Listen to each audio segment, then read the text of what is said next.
Hello everyone. Yes, I just got denied access to the Air Force Base here locally. I was dropping my nephew off. He was getting deployed. Go to the gate so that I can drive him on base, and I got denied access.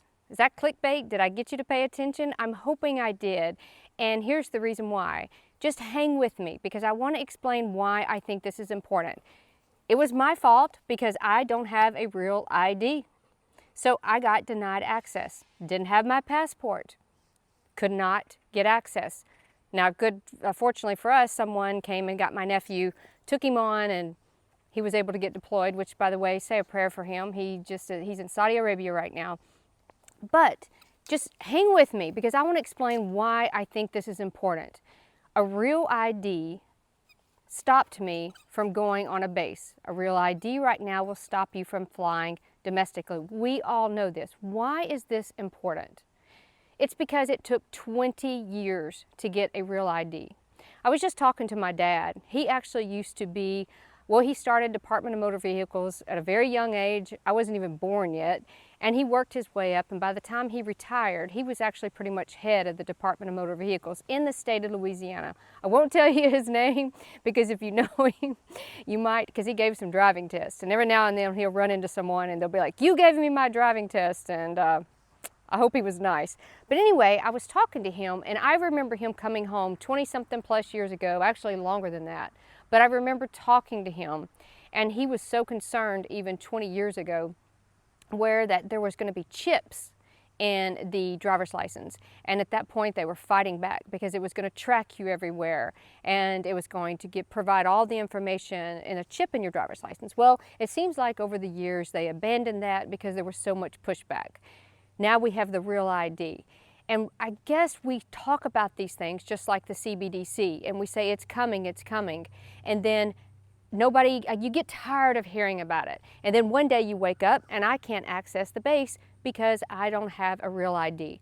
Now you guys, if you all know, to get a real ID, you have to have, of course, ID. I mean, you have to have a passport, a birth certificate. You got to have 2 forms of showing where your residence and so on. But the basic difference, or the difference when you're comparing the two, is a star. That is the symbol that is on a real ID versus just my traditional driver's license. And I think this is important because it's something that was pushed back against. I'm going to put this description, or the link of these articles that I found, in the description if you guys care to go and read about them. But a real ID, as we all know, is a specific type of driver's license or an identification card that meets federal standards and so on. And the real difference is there's a star symbol. But it took 20 years to become a reality. And the reason why is people fought back.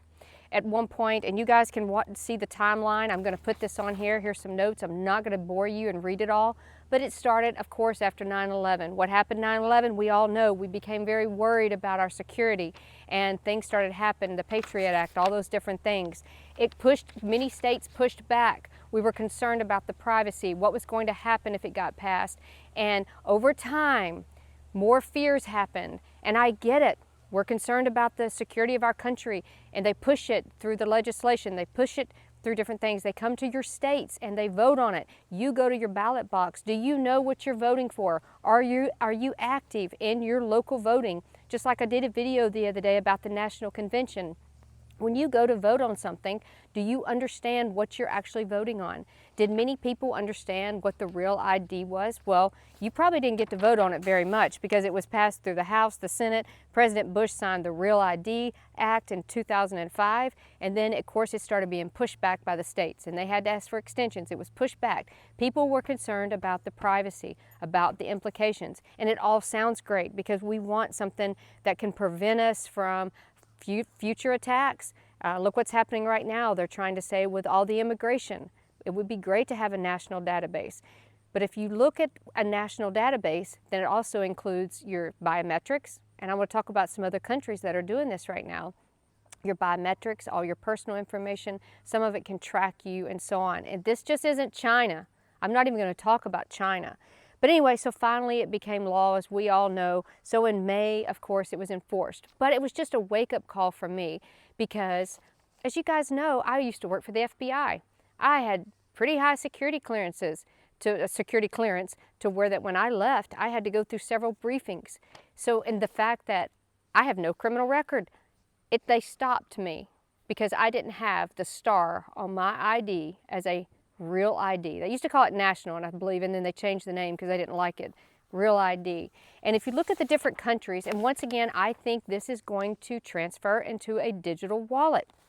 And it basically states, overview of the digital ID in the United States. The United States is in the process of developing digital identity systems, but it doesn't have one right now, a single national digital ID. However, various states are implementing their own digital IDs, primary in the form of mobile driver's license. So we've already got the real ID, just going to transfer it to your digital app, which right now you can renew your driver's license. You can show your driver's license when you get pulled over if you don't have it on your app. We have one. What's to say now it won't be transferred to the digital wallet? I'm not saying this is a bad thing, so don't get in the comments and tear me up over it. I'm just saying this is something that has been talked about for 20 years, and then it becomes so commonplace that whether it's right or wrong, it just gets ushered in. The CBDC, different things like that. We say this, we say, oh, this is going to happen. It never happens. We say a crash may come in the economy. It never happens. I've been talking about gold and silver for however many years, and look at the run that it's on lately.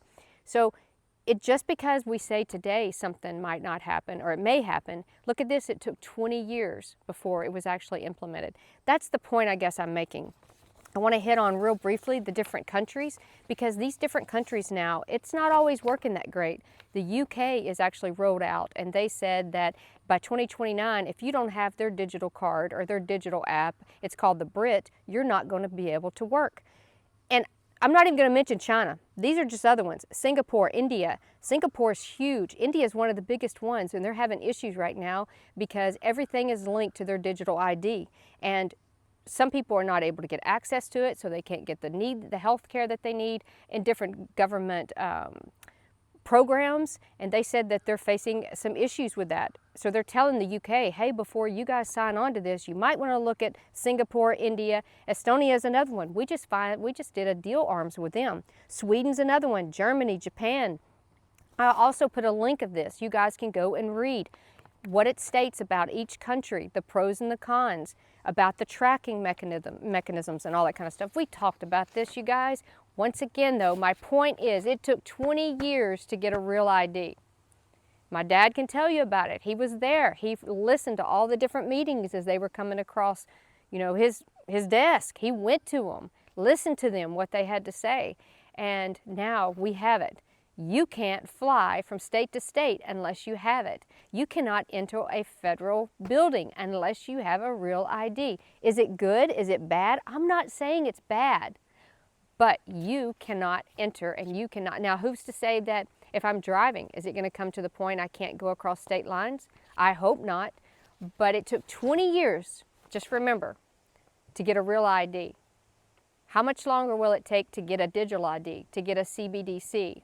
Face recognition, we already know most of it's here, but to where you can't fly, you can't travel from state to state, you can't buy groceries, that's my point.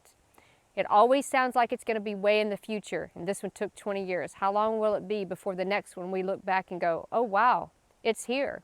It's right in my face. I couldn't enter the Barksdale Air Force Base. Something to think about. Anyway, you guys can see my beautiful scenery today. It's absolutely gorgeous. This is one of my fire pits that Chris built. We're actually going to be cooking burgers on it soon. But you guys have an awesome, awesome day.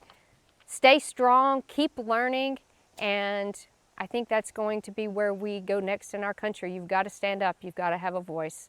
You've got to make a difference. We are the people. It's our time. Thanks, bye.